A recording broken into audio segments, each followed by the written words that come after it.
Bonjour, bienvenue dans votre émission Melting Pot. Sans plus attendre, voici le sommaire. Qui a dit que la valeur n'attend point le nombre d'années? Eh bien, notre invité du jour nous le confirme. Il s'agit d'un jeune chef d'entreprise, Théodile Saint-Flore, spécialisé dans le commerce de matériel informatique à Libreville. Puis notre experte Naturie Eben, spécialisée dans le traitement des peaux noires, nous montrera comment faire un maquillage simple, naturel et rapide pour débutantes. Et maintenant, découvrons ensemble l'invité du jour.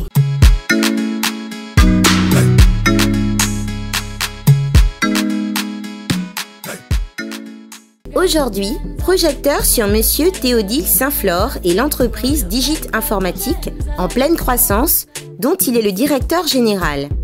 Il nous présente un projet prometteur, entièrement conçu par lui et destiné à garantir la sécurité chez soi à moindre coût en Afrique. À cet égard, il nous fera découvrir le concept de la domotique qui se veut accessible en Afrique à toutes les couches sociales. Bonjour, je m'appelle Théodile Saint-Flore Kamgan, j'ai 30 ans, originaire du Cameroun, plus précisément de la province de l'Ouest. Je suis électro-informaticien, pour ne citer que ces deux-là, depuis 2009. Et de 2009 à maintenant, j'ai travaillé dans deux entreprises, une appelée NB Computer Service qui faisait dans l'importation des ordinateurs, et à Digit 1 Informatique, tous deux qui sont situés à Douala, où j'étais responsable technique dans ces entreprises. Et aujourd'hui, j'ai ma propre boîte depuis 2012 à Libreville, au Gabon, où je suis le directeur général. Qu'est-ce qui vous a amené à vous intéresser à l'électronique et à l'informatique? Question très intéressante. Depuis mon jeune âge, quand j'avais encore 8 ou 9 ans, je me trouvais déjà en train d'ouvrir et de fermer des appareils, même sans savoir pourquoi je les ouvrais. D'où, autour de moi, plus d'une personne ont décelé qu'il est comme ça, j'avais ce talent, que la technique était mon fort. Et on m'accordait des facilités à le faire. Donc quand quelqu'un avait un appareil qui ne savait plus à rien, il me montre ou quoi que ce soit, on me le passait pour que je m'amuse avec. Et comme ça, à la longue, j'ai mûri, j'ai compris qu'il fallait automatiquement que je m'engage sur cette voie. Et donc en classe de 3e, quand j'ai obtenu mon BPC, j'ai viré, je suis allé en technique que j'ai fait, la maintenance audiovisuelle, qui est la branche pratique et concrète de l'électronique. Et après mon BT en maintenance audiovisuelle, vu le développement et la société dans laquelle nous nous trouvons aujourd'hui, j'ai trouvé mieux de me réorienter, d'aller faire l'informatique, parce que c'est l'outil du millénaire dans lequel nous nous trouvons. Ayant une très bonne base qui était celle de l'électronique, ça m'a facilité l'accès à l'informatique sans trop chercher. D'où je suis allé à l'enseignement supérieur à Yaoundé, où j'ai fait la maintenance des systèmes informatiques à GMSI, et je suis sorti avec un DUTS. Et compte tenu des difficultés de la société, je n'ai pas trouvé des possibilités pour aller plus loin que ça.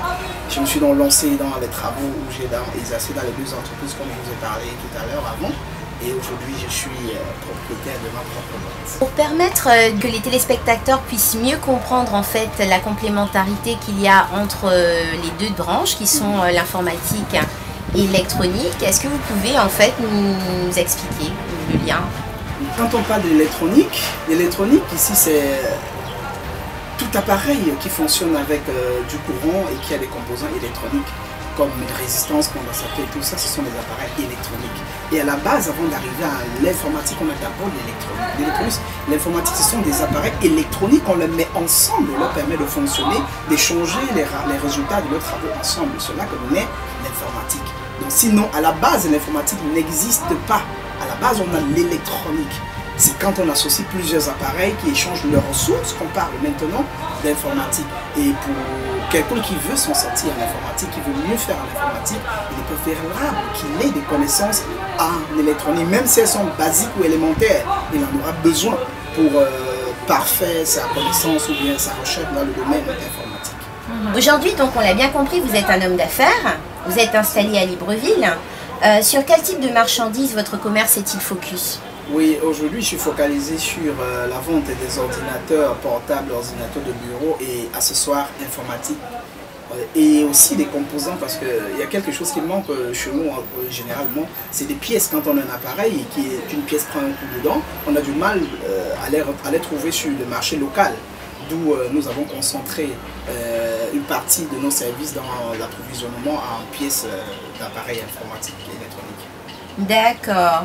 Mais pourquoi avoir choisi de s'installer au Gabon? Je me suis rendu compte par le biais de ceux qui se déplaçaient un peu que la compétition sur le terrain national était un peu rude. D'où, en conquérant d'autres cieux, et aussi le fait qu'on est loin de chez soi, on a un engagement plus élevé, plus ferme de réussir que quand on est chez soi. J'ai dit, bon, le Gabon qui est un pays frais et qui a 2 pas, je n'aurais pas besoin de remuer ciel et terre pour y arriver. Je peux m'éloigner de chez moi et essayer sur ce terrain. Et je m'y suis donc engagé. Bon, aujourd'hui, j'ai un grand rêve qui est celui de faire de l'Afrique un quartier en ce qui concerne l'informatique et d'autres de mes compétences, de mes connaissances. D'où aujourd'hui je vise plus grand à faire ce que je fais au Gabon, à un moment donné ouvrir une succursale dans un pays autre à côté, ainsi de suite. Donc votre entreprise se développe. J'imagine que ce n'est pas un coup de chance, si? Non, c'est pas un coup de chance. Voilà. Donc pouvez-vous nous dire en fait quelle est la clé de votre succès? En un seul mot, le travail. Le travail et le travail encore. Beaucoup de jeunes comme moi ont pris des initiatives, souvent même plus grandes que la mienne, et ont échoué. Pas parce qu'ils n'étaient pas à la hauteur, mais quelquefois parce qu'on se dit du moment que j'ai déjà planté le premier poteau, du moment que j'ai pris l'initiative, ça suffit. Non, ça ne suffit pas. Ce sont des nuits blanches. C'est chercher, chercher et rechercher encore. Et aussi, chercher à être le meilleur, parce qu'il y a ça, puisqu'il y a la compétition, tous les jours il y a des gens qui s'augmentent, il y a des gens qui font dans ce que l'on est en train de faire. Et vouloir être les meilleurs m'ont permis vraiment de persévérer. D'accord. En fait, il faut se fixer des objectifs pour pouvoir aller plus loin, de se dépasser. Merci bien. Donc, vous avez su cumuler deux compétences complémentaires. Vous êtes donc une personne brillante, pleine de ressources. Vous arrive-t-il de toucher à d'autres domaines de compétences, de créer? Je vais peut-être dire développer, parce que ce que j'ai mis sur pied existe déjà sous d'autres cieux, même si c'est sous d'autres formes. Je vais appeler la domotique. Pour ceux qui s'y connaissent, pour ceux qui ne s'y connaissent pas, domotique, c'est, si je veux diviser le mot domotique en deux, c'est domos et tic qui dira en latin maison intelligente. Donc j'ai développé un autre niveau parce que la domotique c'est quelque chose qui est souvent très coûteux dans d'autres cieux. Et chez nous en Afrique, j'ai développé une possibilité de rendre sa maison intelligente sans être obligé d'être multimillionnaire. Qu'est-ce que vous entendez par rendre la maison intelligente? On a tendance, à cause de la crise et de nos mœurs, maintes fois de sortir de chez soi et de revenir trouver la porte totalement ouverte, le contenu vide, et sans qu'on soit capable de dire quoi que ce soit, d'avoir une idée de ce qui s'est passé.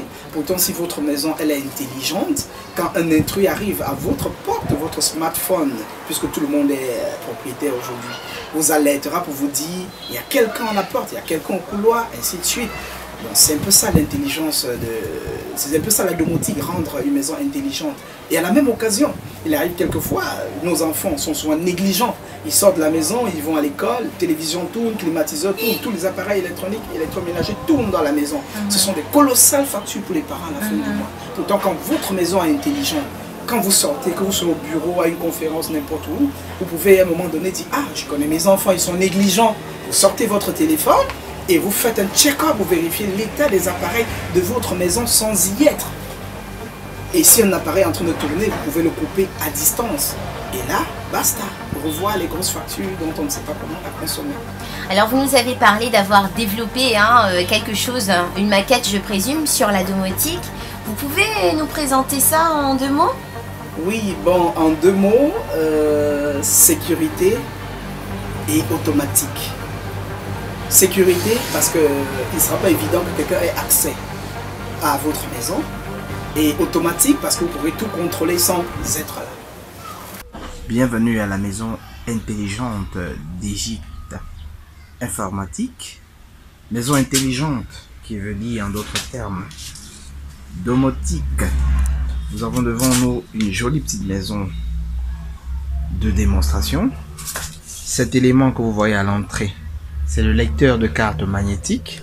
Ça permet d'ouvrir cette porte. Quand on passe devant cette carte magnétique, devant ce lecteur de carte, une carte magnétique préenregistrée. Et ça, c'est une lampe d'éclairage donc qui s'allume automatiquement quand la luminosité de l'environnement baisse, disons, dans la nuit, ou s'il menace de pleuvoir en journée et que les nuages deviennent sombres. Et là, nous avons une fenêtre qui est équipée d'un détecteur de mouvement. Et je vais essayer d'ouvrir cette fenêtre sans désactiver l'alarme. Vous verrez qu'une fois ouverte, l'alarme va déclencher.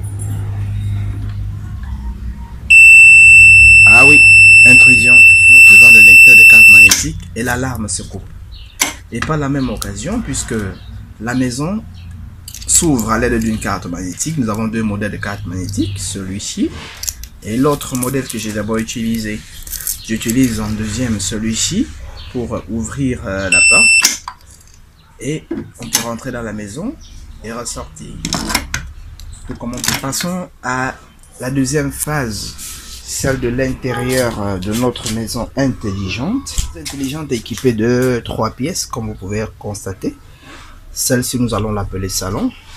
Celle-ci, nous allons l'appeler chambre 1. Et celle-ci, nous allons l'appeler chambre 2. Et l'autre, nous allons l'appeler cuisine. Puisque notre maison est intelligente, nous allons démontrer la possibilité d'éclairer, d'éteindre l'éclairage, de mettre en marche les prises de la maison. Donc tous les appareils connectés sur ces prises, on peut les mettre en marche à distance à partir de n'importe quel téléphone Android et à partir de n'importe quel point du monde entier. Le logiciel est appelé Digit Informatique, qui est le nom de l'entreprise dont je suis le représentant. Comme vous pouvez le constater, salon. Nous allons éclairer la lampe de salon. Nous allons cocher la case lampe de salon. Lampe salon 1 allumée. Et nous avons un audio, lampe salon 1 allumée et la lampe de salon 1 doit s'allumer. Et ça marche, la lampe est allumée. Nous allons à la lampe de chambre 1. Lampe chambre 1. Et elle est allumée. Comme vous pouvez le constater, nous avons allumé toutes les pièces de la maison à base de notre téléphone. Maintenant, nous allons continuer la démonstration, cette fois-ci avec les prises. Pour plus de détails sur ce qu'on vient de découvrir, j'invite les téléspectateurs à consulter la page YouTube theodilsaintflore.k. Ça apparaît actuellement sur l'écran. Ça vous permettra de mieux cerner le fonctionnement en fait de cette maison intelligente. Et si vous avez des questions à poser à Théodile, sur quel numéro on peut vous joindre? Oui, j'ai présentement 2 numéros de téléphone, Airtel et Libertis, tel qui est le 04 61 80 87 et le Libertis 02 61 80 87.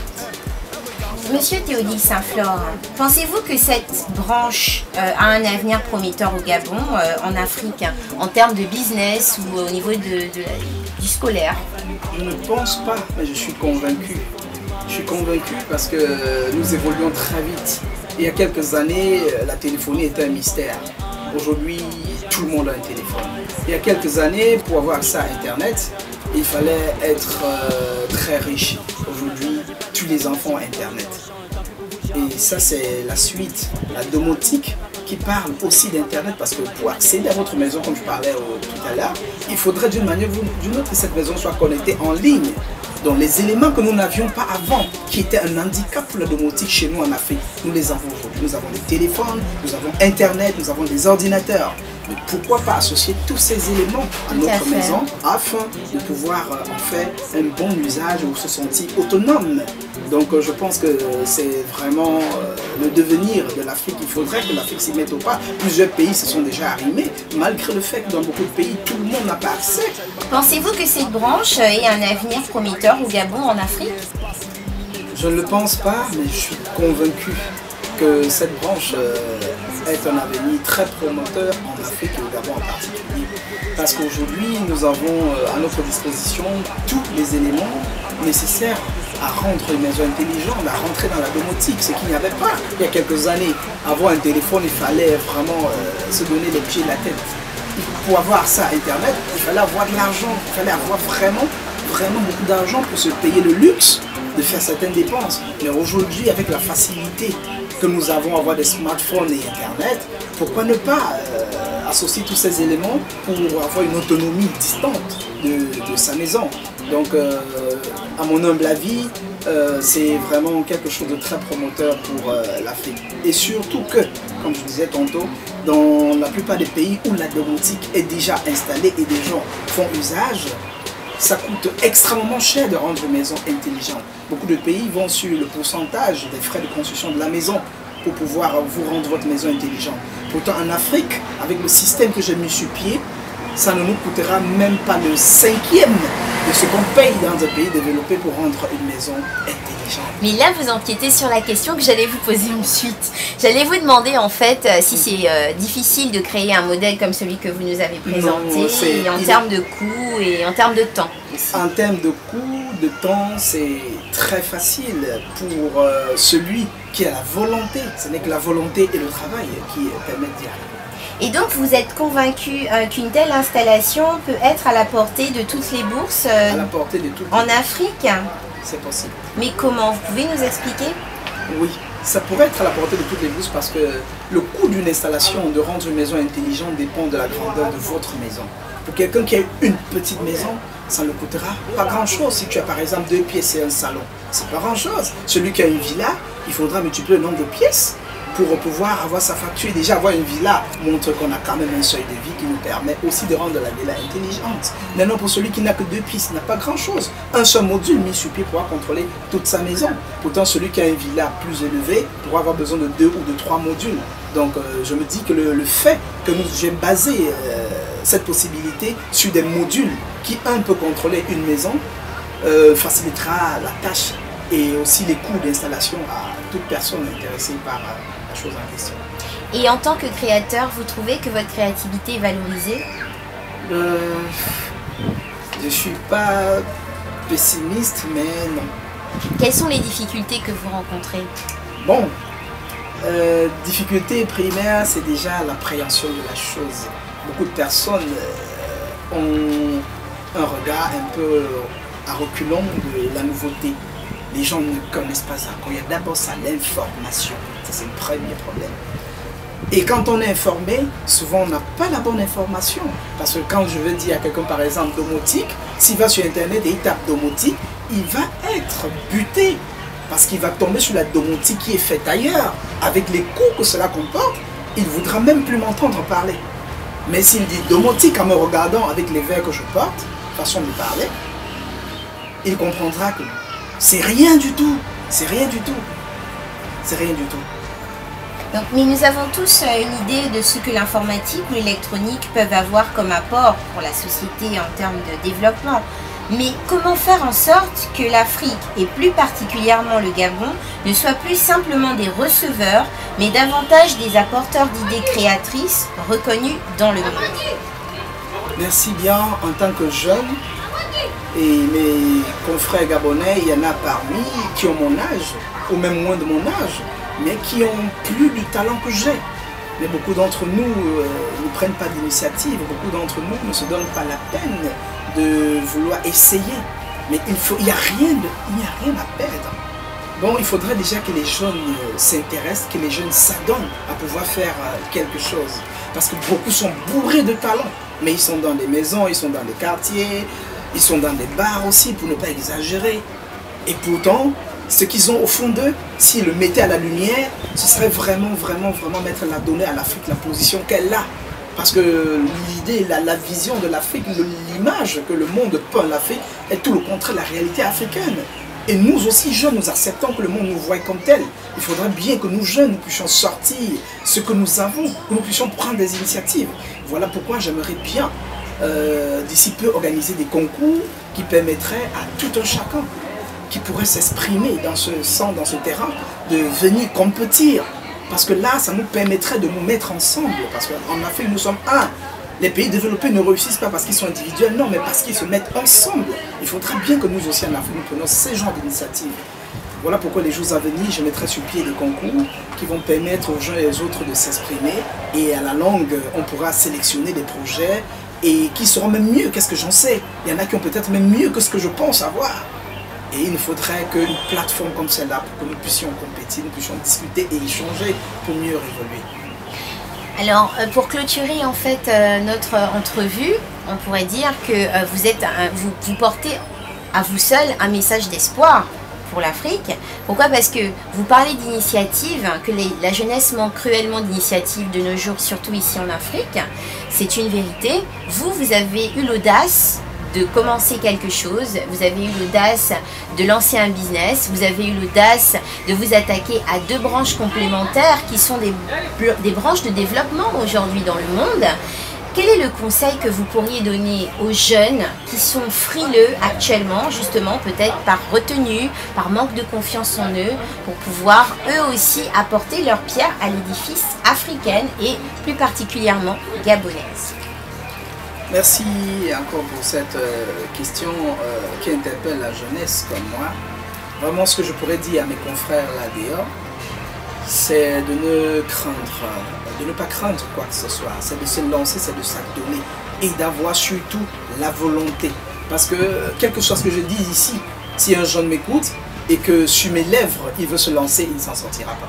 Mais si, au fond de lui, il y a une flamme, le désir de le faire venant de lui-même, il se rendra compte que tous les obstacles qu'il avait avant ne sont que des avantages. Il n'y a pas d'obstacle quand on veut. Quand on veut, on peut. On pleure souvent le manque de moyens, le manque de ceci. Mais quand il faut boire entre amis tout le temps une régale ou bien d'autres, quoi que ce soit, il y a toujours des moyens pour le faire. Mais quand il faut par exemple aller sur Internet, passer 1 heure de temps pour faire une recherche quelconque, beaucoup d'entre nous trouvent j'ai pas d'argent, j'ai pas. C'est pas ça qui manque, c'est la volonté. Ce que je demanderais à mes confrères jeunes comme moi, ceux qui aimeraient vraiment que l'Afrique soit le Eldorado, pas toujours miroiter d'autres pays, dire non, il faudrait qu'on aille X à gauche ou à droite. Le conseil que je leur donne, c'est d'avoir la volonté. Et de la volonté naît tout le reste. Tout le reste. Vous avez des projets à court et moyen terme?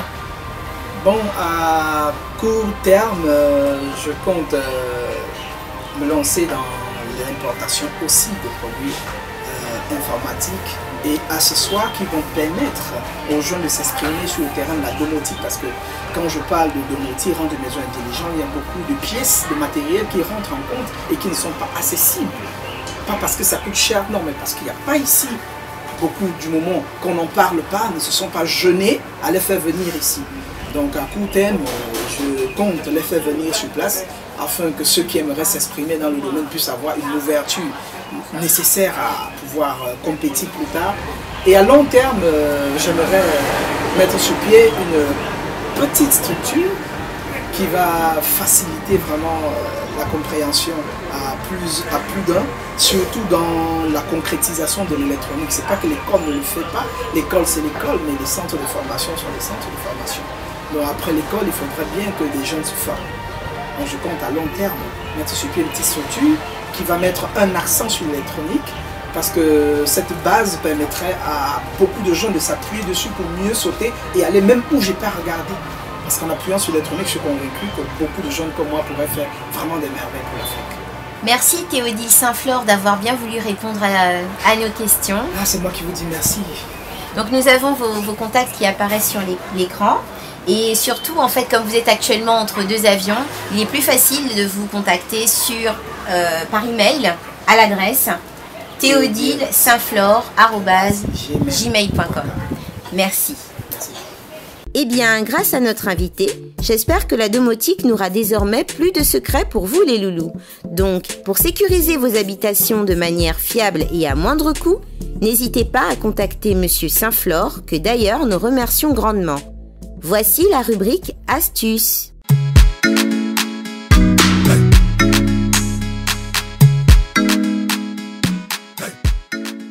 Bonjour à tous, on se retrouve aujourd'hui pour une nouvelle vidéo et cette fois-ci elle sera consacrée à un maquillage simple et assez naturel pour débutantes. J'en ai mis un petit peu là sur mon doigt, voilà, et je vais l'appliquer là. Je pense que là vous voyez, hein. Voilà, on l'applique au doigt. Voilà, donc ça c'est le marron que j'ai choisi de mettre, voilà. Et là je vais simplement l'appliquer sur la paupière mobile, voilà. Juste là. Voilà, ça se voit pas beaucoup, hein, ça se voit quasiment pas. Et c'est juste pour donner un petit peu de corps au maquillage. Voilà. Donc ça, c'est mis. Et maintenant, je vais donner un tout petit peu de lumière au coin interne de mon regard avec un marron qui tire un peu sur le doré.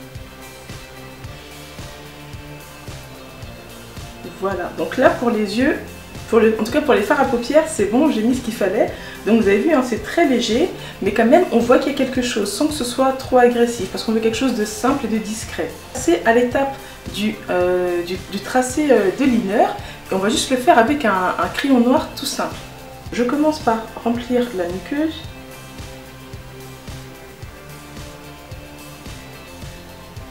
Voilà, j'ai fini de remplir la muqueuse. Maintenant, je vais tracer le trait juste au-dessus et je vais finir par la virgule. Alors, je commence. Donc, on va essayer de faire un trait en fait assez fin, pas trop épais, sinon pas quelque chose de trop voyant.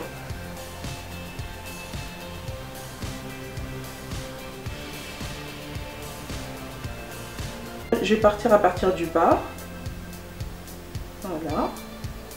Essayez de voir que ce soit bien symétrique avec l'autre. Donc là, je pars du bas.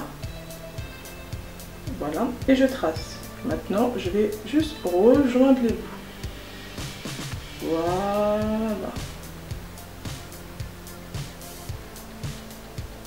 Donc là, voilà, pour les yeux, c'est pratiquement fini. On va juste finir en mettant un petit peu de mascara. Voilà, un petit peu de mascara noir, juste pour vraiment voilà, agrandir le regard. Donc, un petit peu de mascara, une seule couche, hein, ça suffit largement. Moi, je suis pas très fossile, hein, voilà, je préfère mettre mes vrais cils. Voilà. Là, je vais prendre juste un blush rose fuchsia. Voilà, il ne sera pas cette couleur-là sur ma peau. Hein. Voilà, juste un petit peu de blush. Je joue. Si je pense que là vous le voyez, tout de suite ça réchauffe le regard, ça donne un petit quelque chose au regard, juste un petit peu de blush comme ça. Voilà. Comme j'aimerais bien quelque chose d'un peu genre orange, enfin orange très clair sur les lèvres, mais je n'ai pas de gloss orange. Alors comme je n'ai pas de gloss orange, je vais simplement prendre un petit fard à paupières orange comme ça et je vais l'appliquer sur mes lèvres pour les colorer. Voilà. Et là, on va simplement mettre un petit peu de gloss dessus. Donc c'est un gloss qui fait rose, mais en fait il est pratiquement transparent. Donc voilà. Mettre juste un petit peu de gloss.